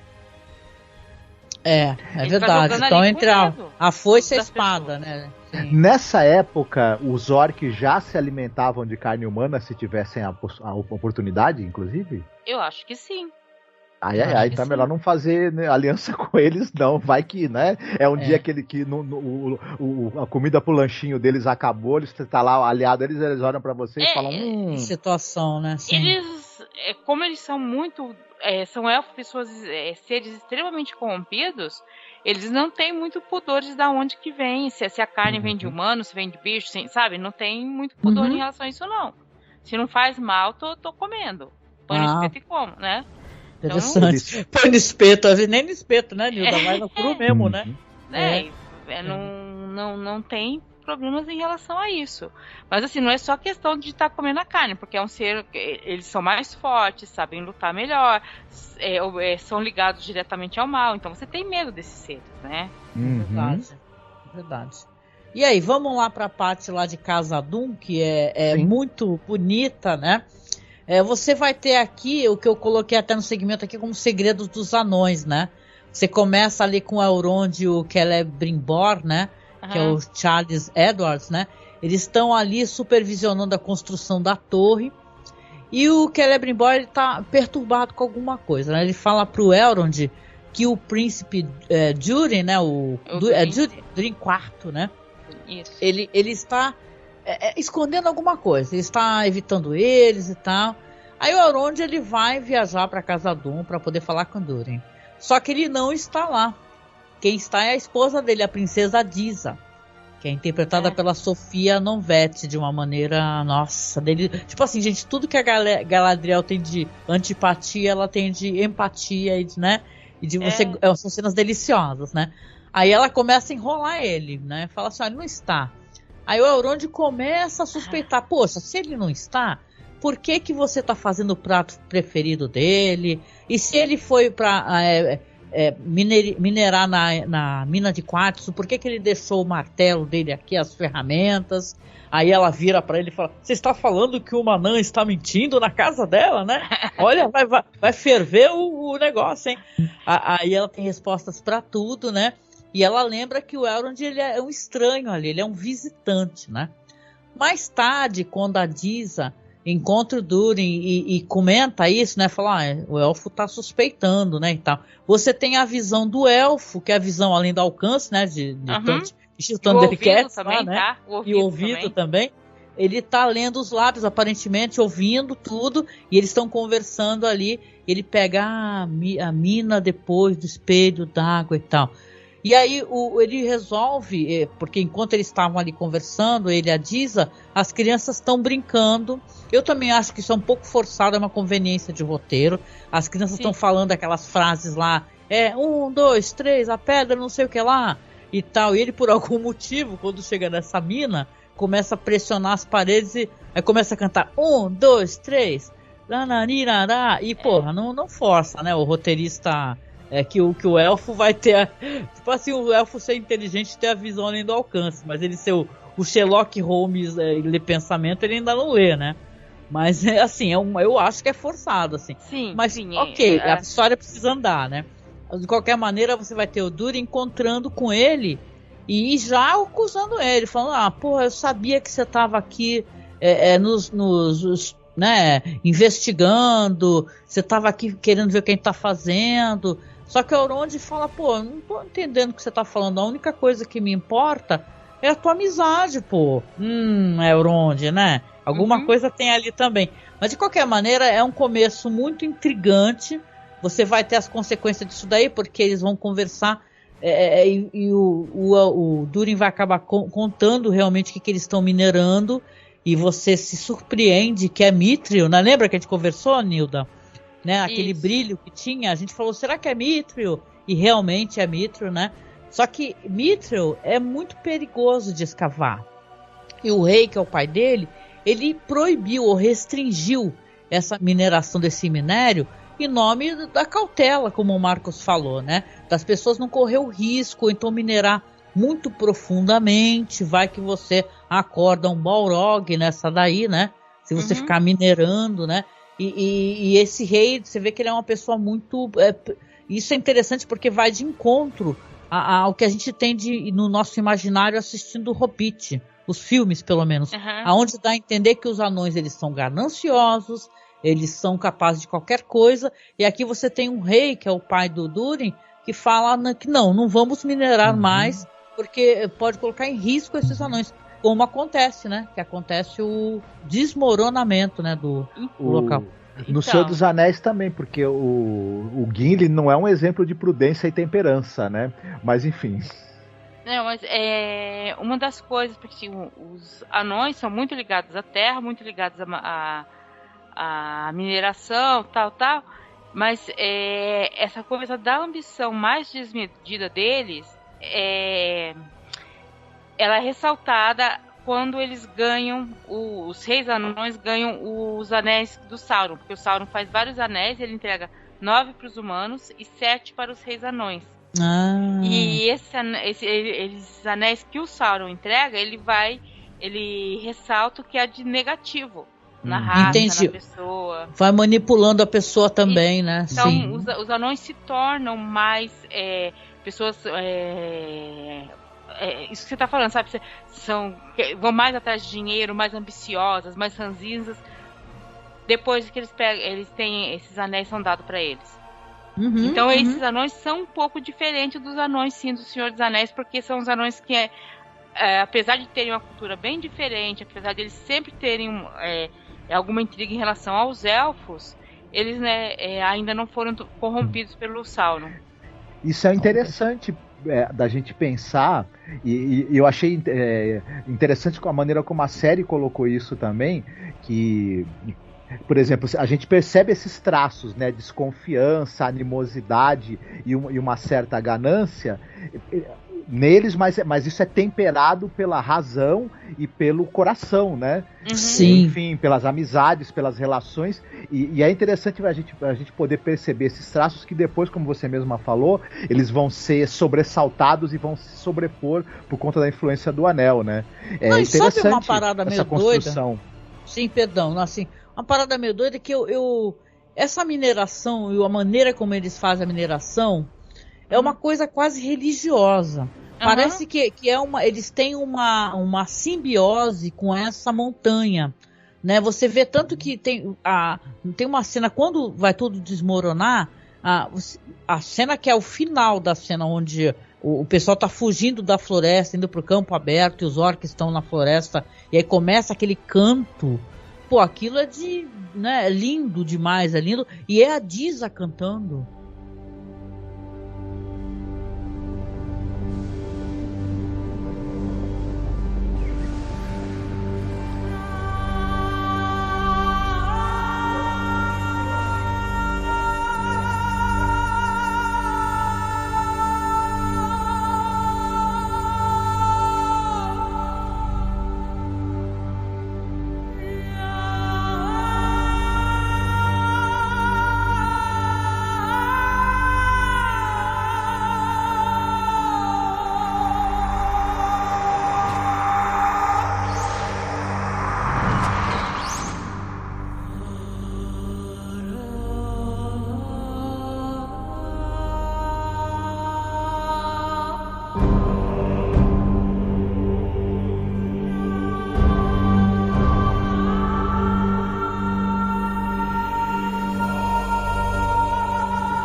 Ela cantando, ela tá entoando aquele canto que é uma espécie de oração para a montanha, para que ela liberte aqueles que estão presos lá.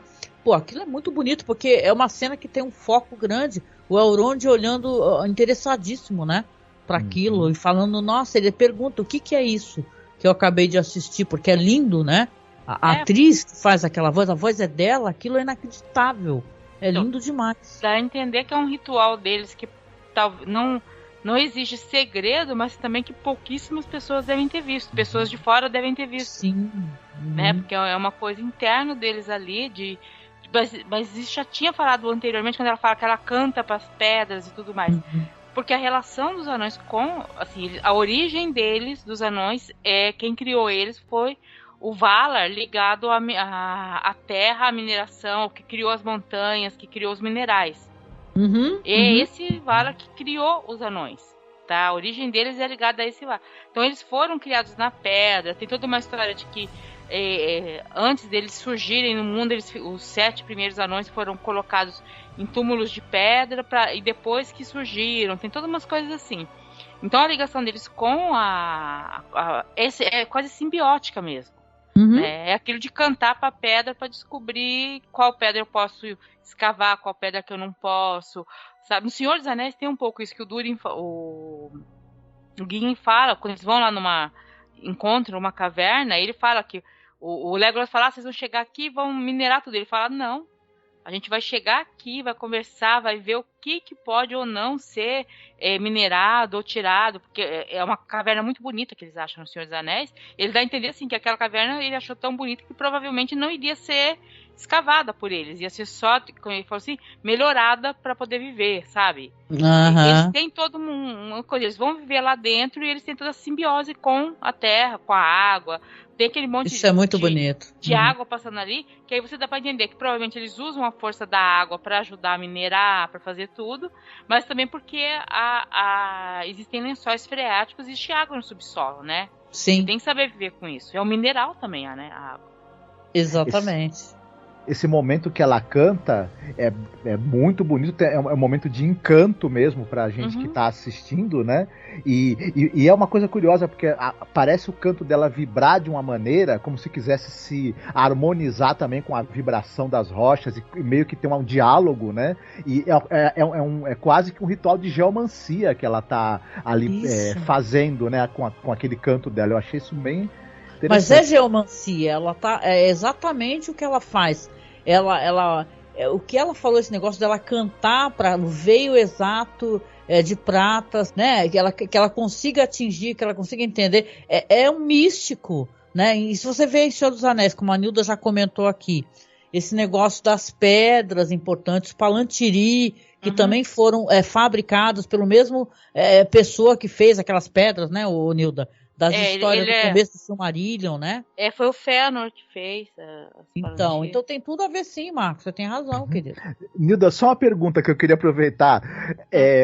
Fala-se no singular Palantir e Palantiri no plural, é isso? Palantiri, Palantiri. Gente, eu tô chamando de Palantiri, Palantiri, Palantir. Tô usando os três. É como você tem... Como é que é? Campus da universidade... É o singular e campi é o plural. Sim, é verdade, é verdade. É uma coisa assim. É verdade. Bom, mas esse segmento aqui dos anões é realmente um segmento de muito encantamento, como a gente, né, mostrou aqui, e termina de um jeito muito encantador também. Porque o Durin tá bravíssimo com o pai, né? Por sorte, todo mundo conseguiu sair. Depois do desmoronamento, ninguém morreu, né? Então, mas você já tem ali uma suspeita do que vai acontecer no futuro, esse Balrog, ou a própria destruição, né? Como a Nilda apontou, que tem a ver com a questão dos anéis que foram fornecidos aos reis anões. Mas você vai ter aqui o encontro dele com o pai, né? O pai dele, que ele fala, vai ter esse papo todo com o Elrond falando do próprio pai, né? Da importância do pai, que é uma figura tão soberba e, né, histórica, importante, que na verdade ele pensa assim, eu gostaria na verdade de ter o meu pai. Eu já vi gente falando, eu achei isso bonito, Nilda, porque a gente vive aqui em época de, ainda estamos em pandemia, a pandemia não foi não terminou, porque a pandemia não termina por decreto, né? Mas você vê que as pessoas choraram porque lembraram dos seus pais, né? E falaram assim, eu faria qualquer coisa para ter meu pai de novo comigo. E o Elrond fala isso, ele fala, eu preferiria 1000 vezes que o meu pai não tivesse toda essa importância, toda essa relevância, e eu pudesse falar com ele. E aí o Elrond fala pro Durin, você tem que aproveitar cada momento com seu pai. Né? E é bonita a cena. O pai dele é inacreditável. Também esse ator maravilhoso. E já havia porque logo assim, tem uma cena do Elrond com o Celebrimbor, e o Celebrimbor fala, nossa, porque o Elrond está numa janela, o Celebrimbor fala, nossa, parece que eu vi o seu pai aí em você. Né? Aí eles têm uma conversa, daí o Celebrimbor fala assim, porque o seu pai meio que profetizou que a minha mão, que eu ia estar, a minha vida, né, o meu futuro estaria na mão do filho dele e tal, né? Sim. Porque o pai dele... E assim, o pai do Elrond, ele virou a estrela da manhã, né, que é a estrela d'alva, né, que é o planeta Vênus que a gente vê, mas que o pessoal hoje em dia não chama tanto, mas era chamado de estrela da manhã, né? Estrela da noite, que é a estrela d'alva. Ela é brilhante, bem forte, essa estrela. É a primeira que brilha e a última que se apaga e tal. O pai dele, por quê? Porque o cara que criou as Palantir, ele também criou as pedras chamadas Silmaril, que é todo objeto da guerra que acontece no livro Silmarillion. Metade do livro Silmarillion é uma guerra por causa dessas pedras. Sim. Né? E a única que não sumiu, que não acabou, é a que ficou com o pai do Elrond, e ele coloca no barco, porque a estrela, na verdade, né, a estrela d'alva é um barco que o pai dele conduz no céu, uma coisa assim. Mas o pai dele é uma criança predestinada, que é fruto de casamento de elfo com humana. Ele, sabe, já tinha profecia sobre o nascimento dele. Então, assim, o pai do Elrond é o cara que vem salvar as pessoas do Morgoth. Né? Então o pai dele tem as guerras, as descrições, Nilda, que eu vi que ele lutando no céu com aquele barco contra dragão, e olha, fascinante, hein? Então, porque os Valar tinham meio que fechado a entrada lá, e ele chega lá, e aí quando ele consegue chegar em Valinor, ele fala, olha, o Morgoth tá pisando em todo mundo, matando todo mundo, matou meu pai, matou isso, fez isso, sabe, um monte de coisa. Meus filhos estão lá, a gente precisa dar um jeito nisso, né? Aí ele faz um apelo que faz todo mundo chorar, e aí termina a guerra. Aí aquela região de Beleriand, que é afundada, acontece toda uma coisa. Mas aí o pai dele vira isso, né? Porque é um pouco daquela guerra que aparece no primeiro capítulo. E o pai dele é uma da peça-chave nisso. Mas o Elrond e o irmão dele eram razoavelmente novos quando tudo isso acontece. Não vou dizer criança, mas razoavelmente novos para o padrão élfico. Sim. Né? Ou seja, passaram a vida inteira, a existência toda, sem ter o pai ao lado, né? Então, você entende, então, esse apelo que ele faz pro amigo dele de falar, poxa, vai falar com seu pai, sabe? E a cena é tão bonita, gente, é uma cena linda. Ele falando com o pai e falando assim, pai, me perdoe, né? Porque eu continuei minerando sem a sua autorização e acabei fazendo as pessoas sofrerem, né? Aí o pai fala, não tem nada para lhe perdoar, né? Eu tô muito feliz por estar vivo, estar aqui com você e tal. Gente, aquilo é de arrasar, os dois arrebentaram, é muito lindo mesmo. Eu acho que pegou muita gente no mundo todo, viu, isso aí? Sim, lindo. Desde o trabalho vocal dos atores.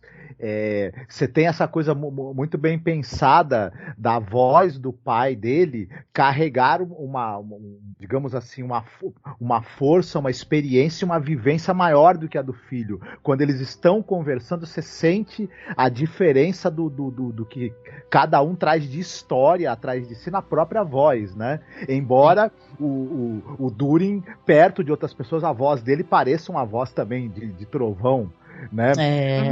Mas é interessante a maneira como isso foi feito, né? E eu gostei demais dessa coisa de você ver essa decisão eu senti falta só de uma coisa, eu senti falta de ver um pouco mais de como é o processo de mineração e como teria sido o processo de resgate desses 4 anãos que estariam ali presos, né, Não, mas eu gostei, a escolha dos momentos deles foi boa, eu não achei ruim não e tudo. Você poderia ter isso e mais além. Não, eu fiquei só na curiosidade de ver mesmo e tal, né? Mas eu gostei concordo contigo, eu gostei da escolha que foi feita de qual, né, aspecto abordar mais, né? Nessa fase dos anões, o pai dele manda, né? Porque ele vai passear, próximos capítulos ele vai passear com a Elrond lá em Lindon lá. Que eu fico brincando que esse nome é Lindon, o lugar. Né? Lindon, e também lá onde fica o Celebrimbor, que agora esqueci o nome, gente do céu. É que é tanto nome, menina. Mas é pra descobrir o que eles estão realmente fazendo, né? E nesse meio tempo ele descobre que tá, né, dessa Mithril, e agora a gente também vai saber se eles vão conseguir manter esse segredo, né? É verdade, vai ter importância, hein? Pra quem não tá relacionando o nome, eu duvido, né? Que quem tá escutando. Mithril é o colete que o Bilbo ganha, né? E depois vai dar pro Frodo, que vai salvar o Frodo daquele troll, né? Então é importantíssimo. Eu lembro que o pessoal chama o Mithril de. Ele é tão importante, tão caro, que vale o resgate de um rei. Eu lembro que eu fiquei com isso na minha cabeça. Achei falando, nossa, que interessante, né? É um metal muito precioso. Aquele colete do Frodo dava pra comprar o condado inteiro e não sobrava troco. Ele vale o resgate de vários reis, mas não vale encarar um Balrog, né? Não vale. Não, verdade. Mas é isso, gente. Então, chegando aqui ao nosso último segmento que a gente vai comentar, a gente vai ter o fechamento, né, do episódio, que vai ter realmente a Galadriel sendo encaminhada para entrar no barco, né? Que vai levar para o navio e voltar ali para a Terra-média, né? Ela não conseguiu convencer a Mithril, né? E está voltando e está toda aquela cena, o Pharazôn assistindo com a rainha, todo mundo assistindo, o Halbrand lá de cima também assistindo. E vai se encaminhando, só que quando a rainha está retornando, acontece um evento que aí ela vai entender como evento premonitório que vai alterar o que ela resolve fazer. Quando ela está saindo, a Galadriel já está se encaminhando para o barco, ela vê que as folhas da árvore branca vão todas caindo ao redor, né? Vão todas voando, né? Aí a rainha para olhar, né? Recorda do sonho, a gente recorda também, o Elendil tá chocado, todo mundo chocado. E aí você vai ter o discurso da rainha, porque o Pharazôn falou que ela tinha um discurso para fazer, e ela fala, não vamos deixar as pessoas esperando, né? Aí quando ela vai fazer o discurso, ela fala sobre as folhas da árvore branca. Ela fala, ó, as folhas representam as lágrimas dos Valar, né? E é um lembrete que eles sempre estão assistindo. E chega um momento em que os homens devem decidir quem eles são. Essa hora chegou. E ela fala que não vai colocar ninguém em perigo, que seja um perigo que ela mesma não enfrentaria. Então aí a rainha vai anunciar que ela vai escoltar a Galadriel de volta à Terra-média. A Galadriel aparece, né? Aí mostra pra gente, espectador, que ela então voltou, né? A rainha deve ter falado para, e voltou, né? A Galadriel. E ela se mostra pra gente e ela diz que eles vão se unir contra esse mal crescente que está ocorrendo nas Terras do Sul. O Pharazôn vai anunciar então ao povo que os navios partirão em 10 dias e o Elendil aparece depois chamando o público, né, para navegar com a rainha e para protegê-la. O Isildur e os amigos dele vão ser os primeiros a se voluntariar, e você vê que no final do episódio tem mais pessoas também se voluntariando, né? E termina assim o episódio, né? Você dá a entender que a rainha toda aquela premonição e depois as folhas da árvore, como ela entende isso como uma mensagem, ela fala, olha, então eu vou ter que realmente ir para as Terras do Sul e me juntar a Galadriel e ao povo dela nessa batalha contra o mal que está se assomando, né? Vamos ver o que vai acontecer, né? Como eu disse, não tem isso, nos livros não tem isso da Miriam ir pra... Mas também não diz que ela não vai, né? Então, tudo bem. Pois é, gente, esse é o final do episódio, né? Eu gostei, tá? Desse negócio das folhas, achei que bonita, são cenas lindas. A atriz que faz a Miriam, ela é maravilhosa, a gente falou pouco dela, né?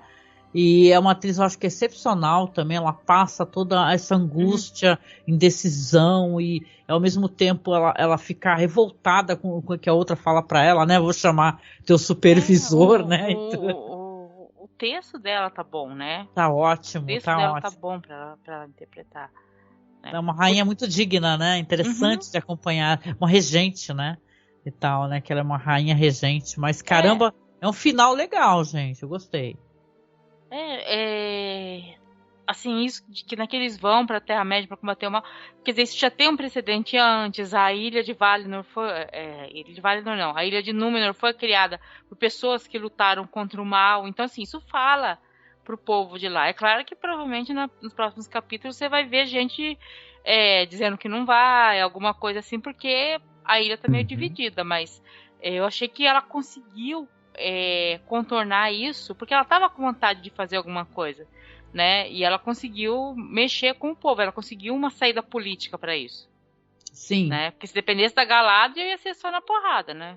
Eu achei que ela foi inspiradora, né? Esse negócio, ela, tipo assim, parece que ela conseguiu ter força para fazer o que ela queria fazer desde o início, né? Porque a Galadriel mostra para ela, você tá reinando com medo, né? E o medo se alimenta do próprio medo, né? Até eu lembrei do Bem-vindo Sequeira, os tempos que nós vivemos hoje em dia, né? Onde querem nos colocar medo total. Aí o Bem-vindo falou, medo se alimenta do próprio medo. Entendeu? Ele nunca vai parar. Então eu encontrei, né, nesse momento dela uma força. Eu achei uma força muito bonita, assim, dela. A vontade pessoal dela, a gente sente que era atender ao chamado. Mas ela põe em primeiro lugar a responsabilidade dela como regente com a segurança do povo. Você vê que ela tem aquele esforço para não deixar isso transparecer na fisionomia dela, né? Mas, quando ela vê ali as flores, né, brancas, como sinal de que talvez, né, a escolha que ela estava fazendo em rejeitar o chamado, né, para evitar o cumprimento de uma profecia desastrosa pro povo dela, talvez ela estivesse fazendo justamente o contrário do que deveria, né? E aí ela pode finalmente unir, né, a vontade pessoal dela com a decisão de monarca, né?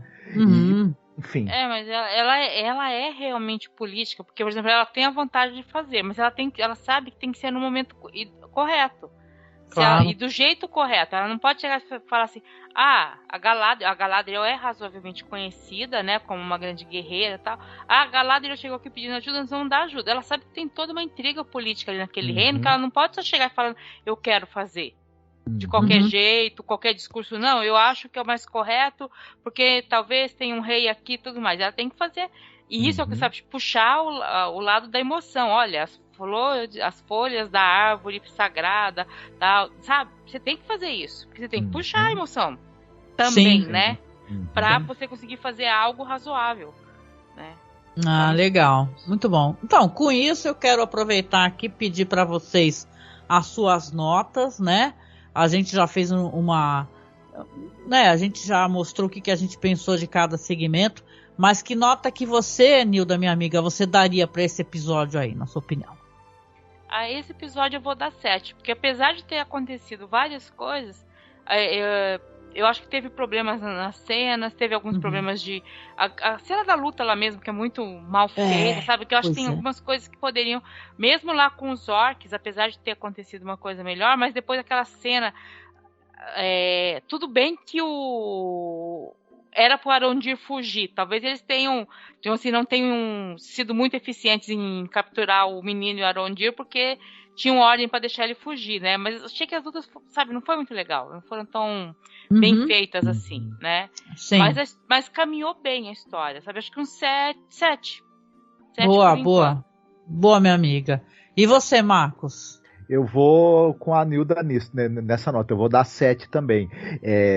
Eu acho que a história caminhou e aconteceram coisas importantes aí que vão, além de gerar essa discussão da conversa da série com a obra, né, Tolkien é sempre rico, é sempre interessante, e aconteceram coisas importantes inclusive para a gente ter camadas para os personagens. Mas tem, em termos de mise-en-scène, realmente tem alguns momentos um tanto quanto problemáticos. Essa coisa da perseguição ali dos orcs, por exemplo, é meio complicado você usar aquela câmera lenta, aquela música toda, né?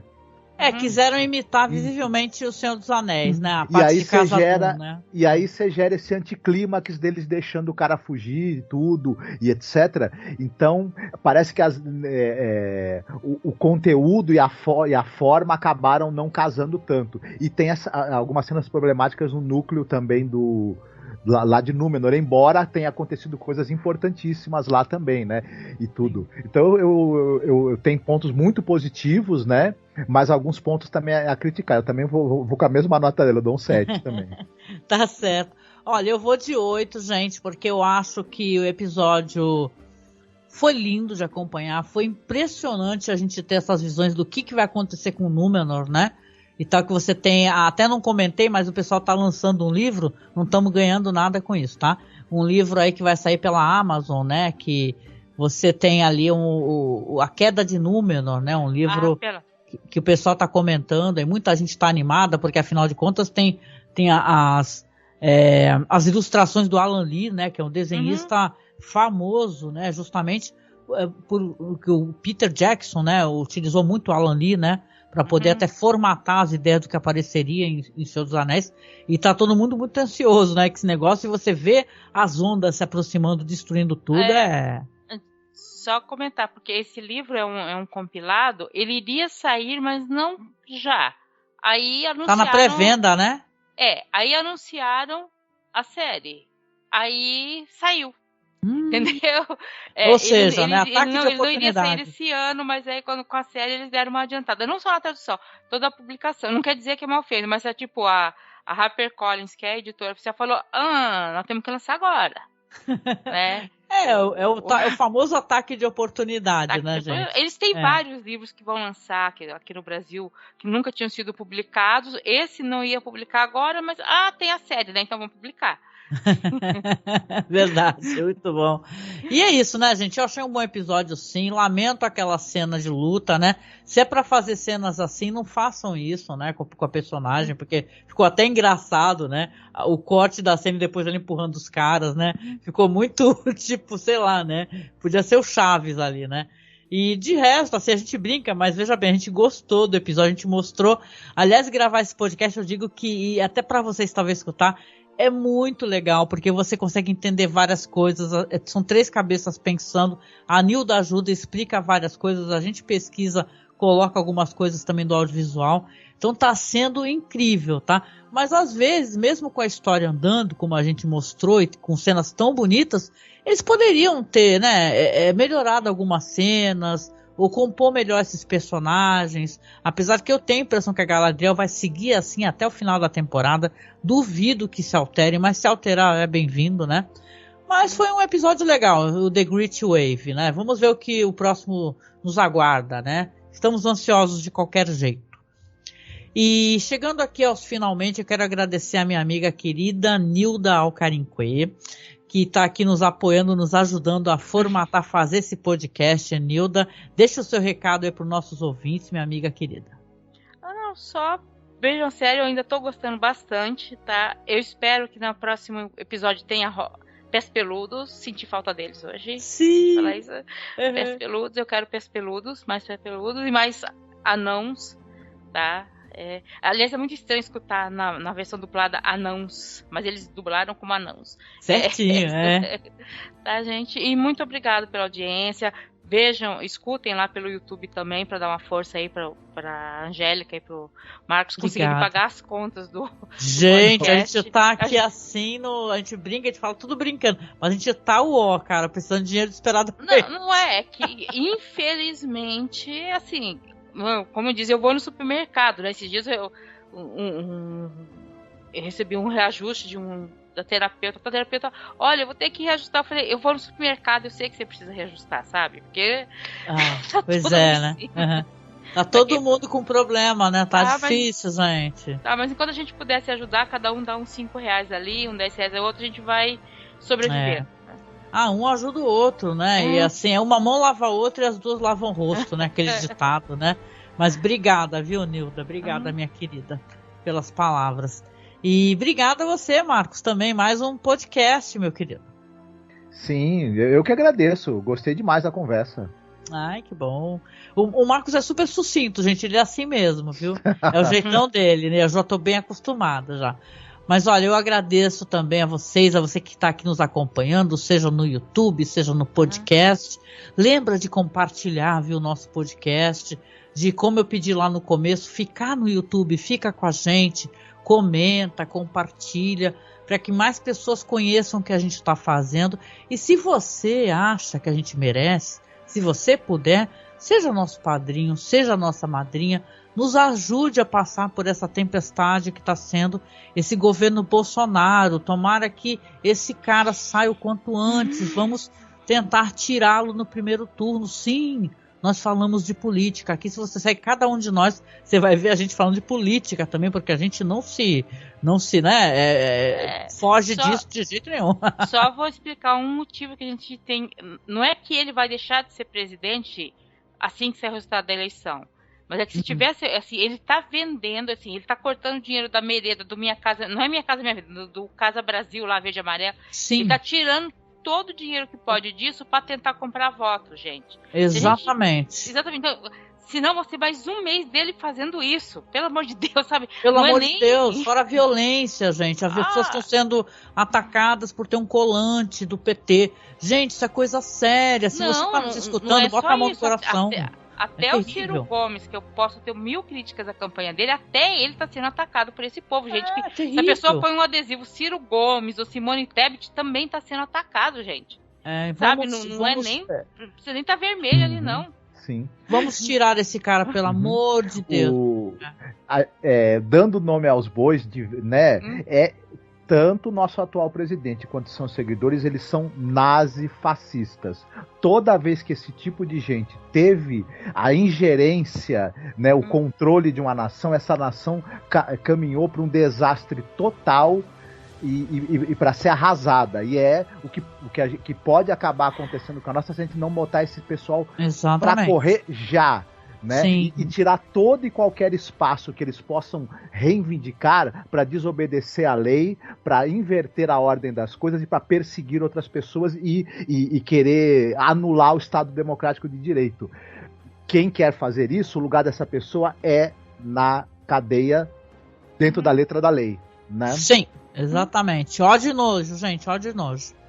E é isso, gente. A gente vem terminando aqui o podcast, agradecendo para vocês aqui a companhia, e a gente se encontra, tá? Próximo podcast, vamos falar aí sobre o próximo episódio de Lord of the Rings, The Rings of Power, e abraço para vocês, se cuidem, tá? Fiquem bem. Beijo, tchau, tchau.